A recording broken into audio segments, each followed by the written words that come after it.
Badan Anggaran DPRD Banjarmasin bersama SKPD yang berpotensi menghasilkan pendapatan asli daerah terus melakukan pembahasan di ruang paripurna DPRD Banjarmasin, Jalan Lambung Mangkurat, Banjarmasin Tengah, Jalan Tengah hari Senin 8 Agustus 2022. Salah satu SKPD penghasil PAD yang mengikuti pembahasan ini adalah Dinas Komunikasi Informasi Wan Statistik Banjarmasin.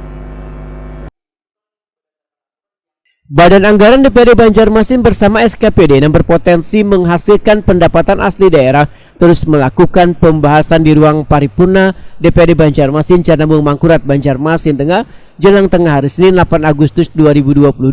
Salah satunya SKPD penghasil PAD yang mengikuti pembahasan ini adalah Dinas Komunikasi Informasi Wan Statistik Banjarmasin. Dalam pembahasan ini, Dinas Komunikasi Informasi Wan Statistik Banjarmasin diminta untuk meningkatkan pendapatan dari retribusi menara BTS atau Best Transceiver Station yang tersebar di kota Seribu Sungai ini.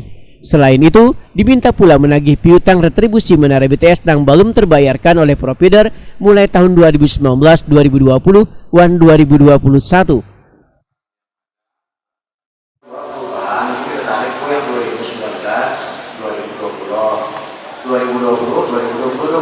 Masih hutang 2021, kita kira di 2023 gitu ya. Kepala Dinas Komunikasi Informasi Wan Statistik Banjarmasin, Windiasti Kartika STMT, Wetakuni Prima TV usai rapat memandahkan Dinas Komunikasi Informasi Wan Statistik Banjarmasin baru di tahun ini dimasukkan menjadi SKPD penghasil pendapatan asli daerah karena ada pendapatan dari retribusi menara BTS. Retribusinya pun baru dilakukan penarikan mulai dari APBD perubahan tahun 2022. Menurut Windiasti Kartika, ada 5 koefisien dalam menentukan besaran retribusi menara BTS tersebut, diantaranya lokasi menara. Sedangkan target pendapatan yang ditentukan Badan Anggaran terkait dengan menara BTS ini, ujar Windiasti Kartika, adalah lebih dari 570 juta rupiah setahun. Tadi kesepakatan di KUA PPAS, target PAD dari retribusi menara adalah sebesar 570 juta sekian per tahun. Itu kira-kira memenuhi lah Bu dengan banyaknya BTS yang ada di tempat kita nih Bu?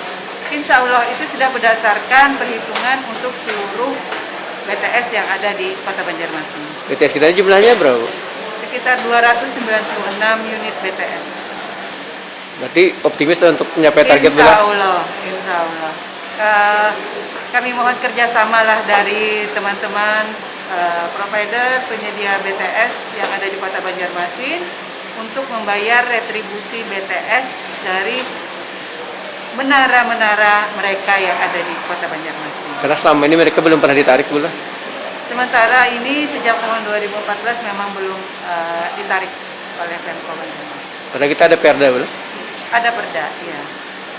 Kemarin karena ditarik itu kenapa Bu? Mungkin mereka bingung nanti Bu ketika ditarik. Kita sudah ada komunikasi dengan mereka terkait hal itu. Jadi insya Allah mereka kooperatif melakukan pembayaran retribusi yang terhutang.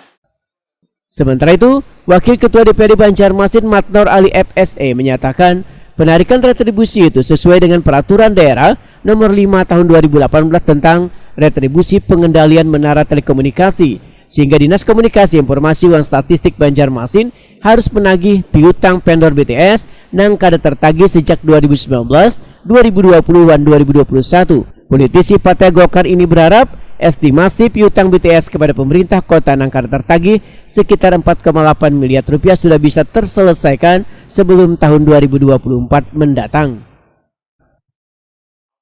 3 tahun dari 2019, 2020, 2021. Iya. Itu menjadi retribusi terhutang. Nah, artinya pemerintah kota berkewajiban untuk menagih karena utang kan.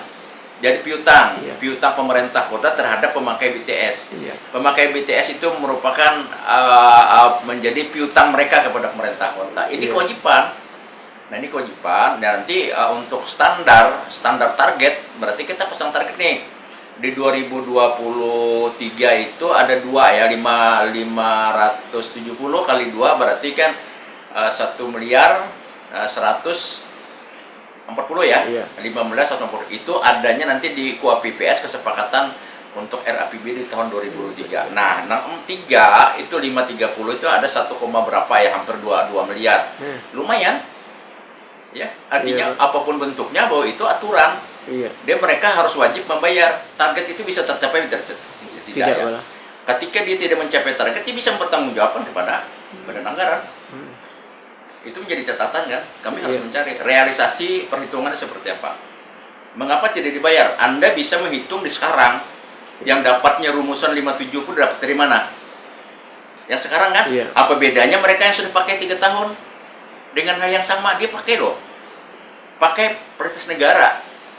Dan aturannya sudah ada. Ya harus tunduk dengan aturan. Nah gitu loh. Matar Ali menambahkan, penarikan retribusi BTS ini akan menambah potensi pendapatan hingga kemampuan APBD Banjarmasin menjadi naik.